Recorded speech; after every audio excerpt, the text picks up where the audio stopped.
please. What are the plans today for Kyle and then afterward?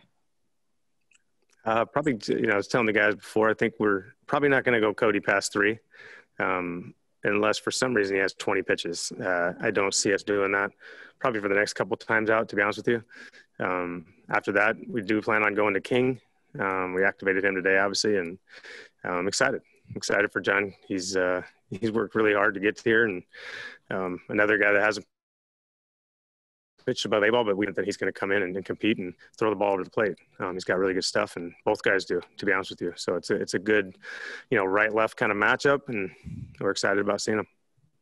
As far as the construction of your lineup now on a game-to-game basis, what are you trying to – are you just trying to, see what you've got, who can produce where? Are you getting an idea of, where you think guys might fit long-term? Yeah, I think a little bit of everything. I think, obviously I'm Tavares at the top. We're trying to obviously get him to understand, how to be that guy, left or right. Like obviously we got lefties this series, 3 out of 4. What guys, obviously some of our guys hit lefties a lot better than righties or vice versa. So we're trying to get them to, get them reps. Obviously Doozy's had trouble with lefties in the past and, probably hit him a little bit higher against a righty.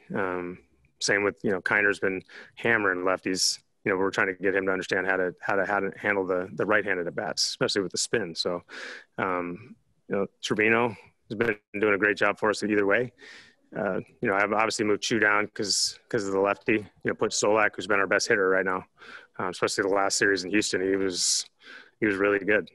So putting him in that 3-hole, I felt like was good for our team. What are you seeing from Jose as far as his development at the plate?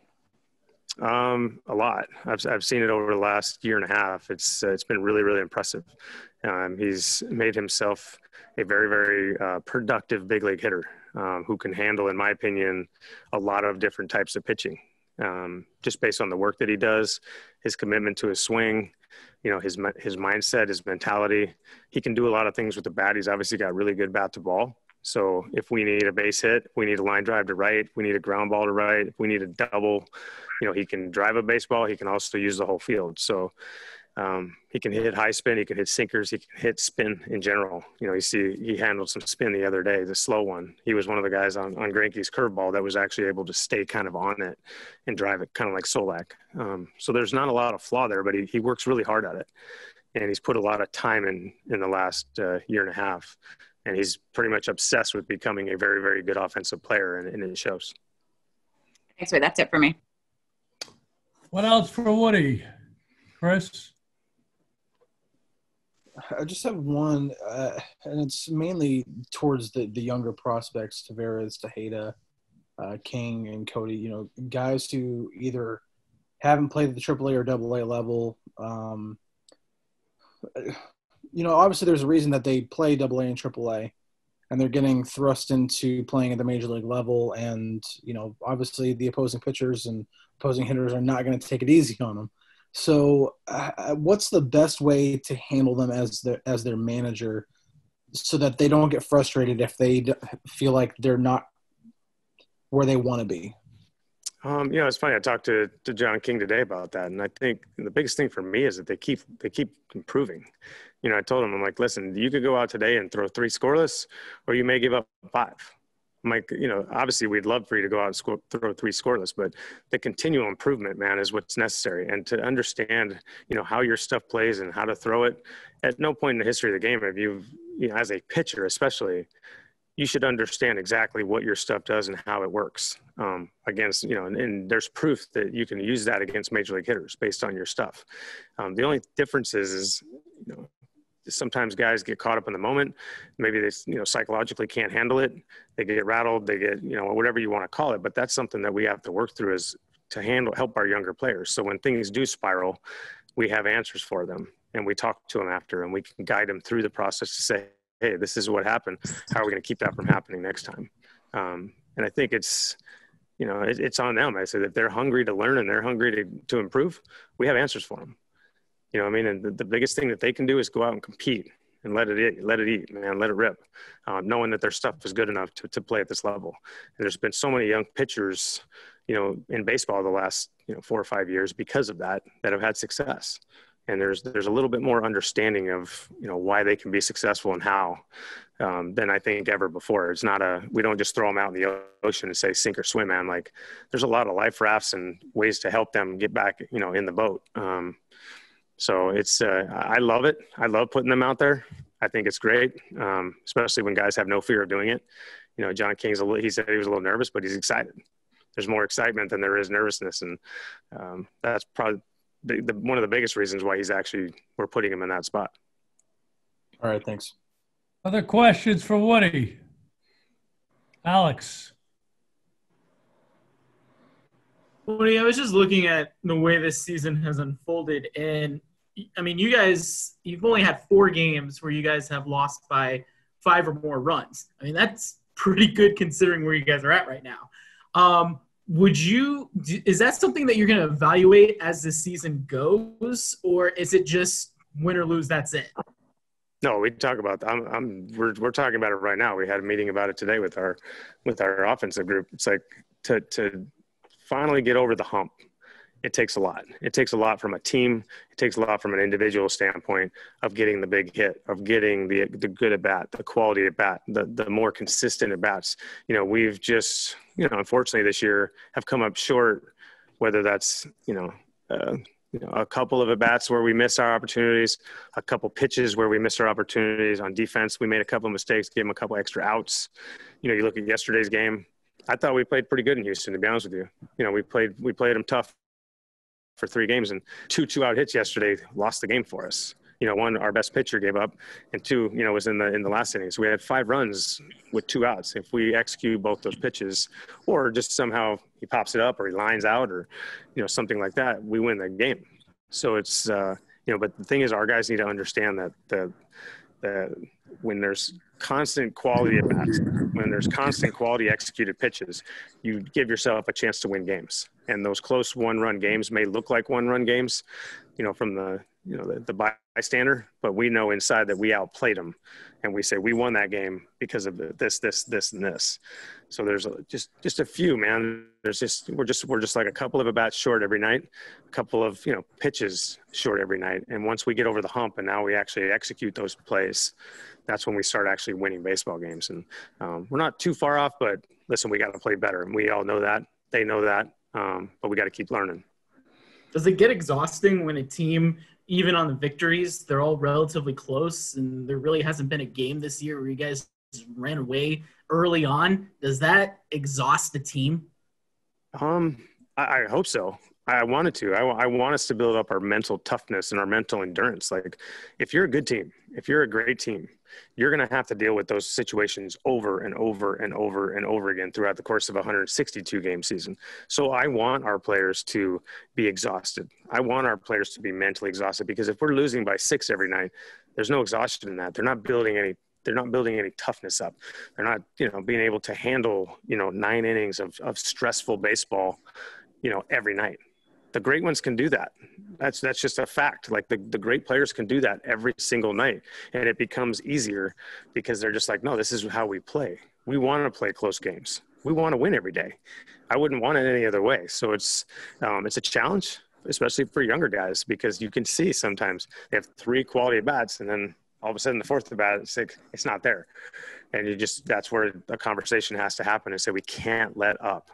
We cannot let up, whether it's executing pitches, and it's just a constant competitiveness, a constant attention to detail, 1 through 9, for 9 innings. That has to happen. And once we kind of grasp that and we're able to execute that, that's when we start to, win by 3 or 4 as opposed to lose by 1. Thanks, Woody. Okay, I'll go to Jeff and then Bill. Go ahead, Jeff. Hey, Cody and Keen, they both pitched in college, and they both had Tommy John surgery, and yet here they are. I mean, how does college benefit you, and then the experience of having to go through Tommy John? I mean, those seem like valuable experiences. Pain in the asses, but valuable experiences. Yeah, no, I guess you can ask them. I don't know personally like what that would be like, but yeah, it's obviously a lot to overcome. I think college helps a lot of pitchers, just because they're pitching at a pretty high level. There's a lot of good college hitters now, so I get a little bit more prepared for pro ball and like the amount of quality hitters that they're going to have to face. Obviously every level you go up, there's more and more, and then in the big leagues you got basically 9 guys that are quality. And obviously if you have the stuff to get those guys out, you can. But so I don't know. I don't know if as far as Tommy John goes, like what that overcoming that and coming back from that, how that compares to like pitching in the big leagues. But yeah, it's an interesting that they both have the similar pedigree, I guess, similar background. Okay, thanks. Welcome, Bill. Bill's covering for TR today. Go ahead, Bill. Hey, thanks. I'd like to ask you, how disappointing was it that the team got off to the slow start? I mean, your record's not very good. And what improvements would you like to see the rest of the way and next year?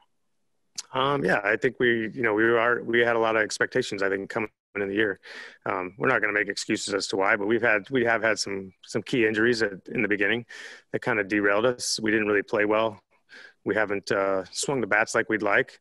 It's disappointing, but we're not quitting. I think that's, we obviously have a lot of younger guys up here now, which, we kind of transitioned into that phase of the season. So right now it's all about, going out and competing and learning from every game, learning from every at bat, every outing, all these guys. It's a valuable experience for these guys. And we're obviously going out to expect to win every night. That's first and foremost. Like everything we do, every process we have is built to win games. And, obviously that hasn't been happening, but we're not going to stop. There's a lot of experience that we can gain in these last, however many games, 24 games. And I'm really excited about seeing some of these guys compete at this level. I'd like to ask you about Chu. What was your reaction? I read that he wanted to go down in the lineup. What was your reaction to that? And, I know he's 38 years old, but what's been his problem this year? I wouldn't say there's a problem. I think it's just small sample size, honestly. We've in a normal season, we're playing 36 games so far. We would barely be into May. So it's not like there would be panic. Right now I think the Nationals won the World Series and they were 19-31 last year. So unfortunately it's a 60-game season, so it looks bad. But Chu's fine. I mean, he's still got his routine. He has a quality bat pretty much every time up. Maybe there was a bit of him understanding that there's less games this year, so he started to try to do more at times. But no, I mean, he came to me and basically said, listen, I know the future of this organization is Leody Taveras, and he represents somebody that could be in the leadoff spot for you. And I said, yes, he does. And, we both agreed that, him, taking over that leadoff spot for the most part on a daily basis, I think, was important in his experience. So I don't, Chu is just being obviously selfless and looking at the organization first and basically putting himself second and saying, I don't mind moving down in the order. You don't have to leave me off. And I just thought that was an amazing, he doesn't surprise me because he is a very selfless person. And, we both think it's best for the organization. Full time. I think he, pounded the strike zone. He did a really good job. He threw a bunch of changeups today. Like he hadn't really done that before. So I think he used all 3 of his pitches and did a good job. Struck out a couple guys in that last inning. He's looked good ever since we put him out there. Nothing really seems to bother him out there either, which is pretty amazing for a young kid who hasn't pitched past A-ball. Kinger, I thought, was kind of up and down. You could tell that, he was a little excited and, the nerves might have got the best of him at times, which is totally understandable for, like I said, a kid that hasn't pitched above A-ball. But overall, he battled back and, especially after giving up the double, was able to get out of that inning and make some quality pitches. He made a good adjustment, I thought, in the second inning, especially with his changeup. He was a little bit telegraphing it a little bit, slowing down quite a bit in his delivery. We talked to him about that, and it's something that he's had to work on. And I thought he did a better job in the second inning. Offensively, it's just not clicking. You don't ever run out of, options, or you don't ever run out of, things to try, but are you getting close at this point to trying to figure out what the deal is with this offense? Yeah, we just had we couldn't get anything going. Kikuchi, we knew what he was going to do. He threw the fastball with the cutter, and we just kept pounding it in the ground to the pull side, especially the righties. So we got to find a way to obviously put a little more pressure on the opposing team. Today we had basically one homer and one base runner until the ninth inning. That was it. So we got to find a way to pressure that other team. Maybe grind some at bats out, get the ball in the air a little bit. We hit I don't know how many ground balls today. So many ground balls that we got to get those balls in the air somehow to get some rallies going, get some guys on base, because you're not going to win too many games if you have 3 innings. That's it for me. Thanks. Other questions for Woody? Alex. Woody, like you said, with King's first inning, even though he got in trouble, he got out of it. Same thing with Wes Benjamin. 2 walks in the inning, but he got out of it. I know you never like to see your young pitchers have instances where they get into trouble, but how impressive is it to see these guys get themselves out of trouble? Yeah, I mean, it's something, I place a lot of value on it. And the thing is, Benjamin, that's kind of on me for not pitching him for so long. I think he ran out of gas a little bit, but he showed me a lot right there, not having pitched for, 12 days or whatever it was, that he was able to walk 2 guys and still get out of it and still execute pitches when I know he was kind of running on fumes right there. That showed me a lot. That's something that we look at all our younger guys. If they do happen to get in trouble, however it happens, whether they're put in the game in that situation or they've created that they find a way to dig deep and execute pitches still. And maybe when they're actually a little bit tired at times too, because that's a great quality, and they're going to have to learn how to do that as major league pitchers. Thanks, Woody. Bill. You're got to unmute yourself, Bill. Yeah, sorry.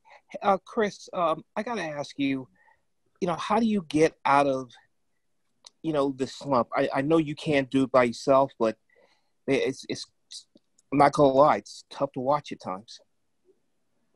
Yeah, it's something we've obviously addressed from the very beginning. We've had a lot of conversations and different work. We changed up our routine a little bit. We're trying a lot of different things right now, and unfortunately it doesn't really show up on the field right now, but I know these guys are frustrated, and we just can't let it snowball, obviously, to let the frustration take over. And I feel like the guys were a little bit frustrated tonight because they were trying. They knew what to expect with this guy. We just weren't able to execute many good swings, and the guy wasn't overpowering, but he just got us to hit ground balls over and over again. So we got to keep pushing, man. That's the one thing we got to keep doing. We're going to try new things, obviously, which we have done already, but we got to keep pushing. We can't quit. We can't give in. Thank you. Jeff? Hey, the defense was really good again tonight. Starting early with Eli and Leote, Solak, Guzman catching Tavares' throw. I know it's only been a week really since you guys started focusing on the with Tavares and the moves, but how big of an upgrade has the defense been? Yeah, we played well. Honestly, we played well in Houston. I thought we outplayed the opposing team each time. And it's fun to watch. It's fun to watch Eli in left field. He made that play look pretty easy. Nick with the play up the middle, saved a run, maybe 2. And Guzzi's obviously, been playing well all year. So, when he's out there, we know he's an upgrade over anybody at first base. So it obviously helps our pitching staff. And hopefully we get some bats rolling and we can play a complete game and pitch, field, and hit at the same time. We got a chance to win some games.